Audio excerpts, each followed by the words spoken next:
I thought I'd perhaps tell the story of how I sort of came to be here. How did some of these things happen? And maybe there's some lessons there, because I often find myself wondering, how did this happen? I didn't really know what I was going to do when I got older. People kept asking me, but then eventually I thought that the idea of inventing things would be really cool. The reason I thought that was because I read a quote from Arthur C. Clarke, which said that a sufficiently advanced technology is indistinguishable from magic. And that's really true. I also had sort of a slight existential crisis because I was trying to figure out what does it all mean? Like, what's the purpose of things? I came to the conclusion that if we can advance the knowledge of the world, if we can do things that expand the scope and scale of consciousness, then we're better able to ask the right questions and become more enlightened, and that's really the only way forward.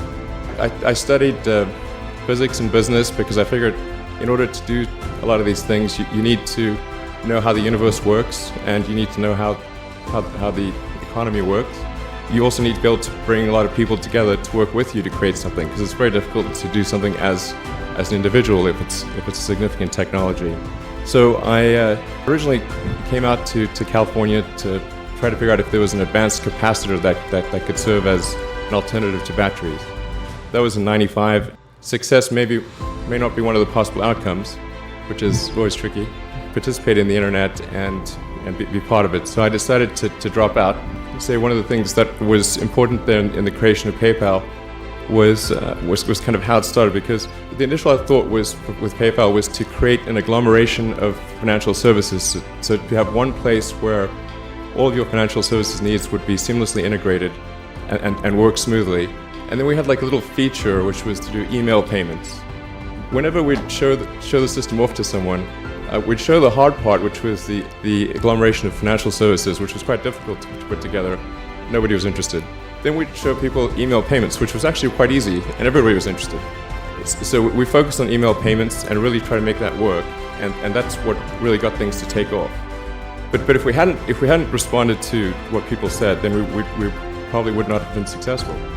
So it's important to look for things like that and focus on them when you see them, and you correct your prior assumptions. It really wasn't from the perspective of what's the rank-ordered best way to make money, which is okay, but it was really what I think is going to most affect the future of humanity. So I think the biggest terrestrial problem we've got is sustainable energy, but the production and consumption of energy in a sustainable manner. If we don't solve that this century, we're in deep trouble. The other one being the extension of life beyond Earth to make life multiplanetary. The latter is the basis for SpaceX, and the former is the basis for Tesla and Solar City. But when I started SpaceX, initially I thought that, well, there's no way one could possibly start a rocket company. I wasn't that crazy. I thought, well, what is a way to increase NASA's budget? That was actually my initial goal. I thought, well, if we can do a low-cost mission to Mars, something called Mars Oasis, with seeds and dehydrated nutrient gel, and you hydrate them upon landing, and then you'd have this great sort of money shot of green plants on a red background. And I thought, well, that would get people really excited and therefore increase NASA's budget. So I actually went to Russia 3 times to look at buying a refurbished ICBM. And I can tell you it was very weird going there in late 2001, 2002, going to the Russian rocket forces and saying, I'd like to buy 2 of your biggest rockets. They thought I was crazy, but I did have money, so that was because my initial thought was, well, that there's not enough will to explore and expand beyond Earth and have a Mars base and that kind of thing. But I came to the conclusion that was wrong. In fact, there's plenty of will, particularly in the United States, because the United States is a nation of explorers, of people who came here from other parts of the world. But if people think it's impossible, then or it's going to completely break the federal budget, then they're not going to do it. After my 3rd trip, I said, okay, well, what we really need to do here is try to solve the space transport problem, and started SpaceX. And this was against the advice of pretty much everyone I talked to. It was tough going there in the beginning because I'd never built anything physical. I mean, I'd built like little model rockets as a kid and that kind of thing, but I'd never had a company that built anything physical. So I had to kind of figure out how to do all these things and bring together the right team of people. We did all that and then failed 3 times. It was tough going. Because the thing about a rocket is passing grade is 100%. You don't get to actually test the rocket in the real environment that it's going to be in. It's like if you want to create a really complicated bit of software, you can't run the software as an integrated whole, and you can't run it on the computer it's intended to run on. But the first time you put it all together and run it on that computer, it must run with no bugs.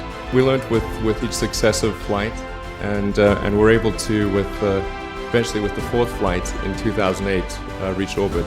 And that was also with the last bit of money that we had. It's a huge relief. I still can't quite believe it actually happened.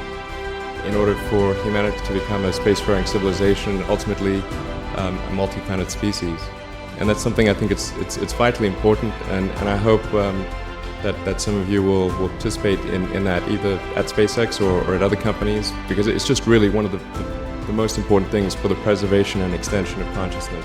I think things will most likely be okay for a long time on Earth. And in order to do that, there's a breakthrough that needs to occur, which is to create a rapidly and completely reusable transport system to Mars. But that's sort of the thing that we're going to try to achieve there with SpaceX. The goal with Tesla was really to try to show that what electric cars can do, because people had the wrong impression. We had to change people's perception of an electric vehicle, because they used to think of it as something that was slow and ugly and had low range, kind of like a golf cart. And it's amazing how, even though you can show that something works on paper, and the calculations are very clear, until you actually have the physical object and they can drive it, it doesn't really sink in for people. That I think is something worth noting. If you're going to create a company, the first thing you should try to do is create a working prototype. But if you have an actual demonstration article, even if it's in primitive form, that's much more effective for convincing people. Because after we made the Tesla Roadster, people said, "Oh, sure. We always knew you could make a car like that. It's an expensive car, and it's low volume and it's small and all that. But you couldn't make a real car." Like, okay, fine, I'm gonna make that too. I think the overarching point I want to make is that you guys are the magicians of the 21st century. Don't let anything hold you back. Imagination is the limit. Go out there and create some magic. Thank you.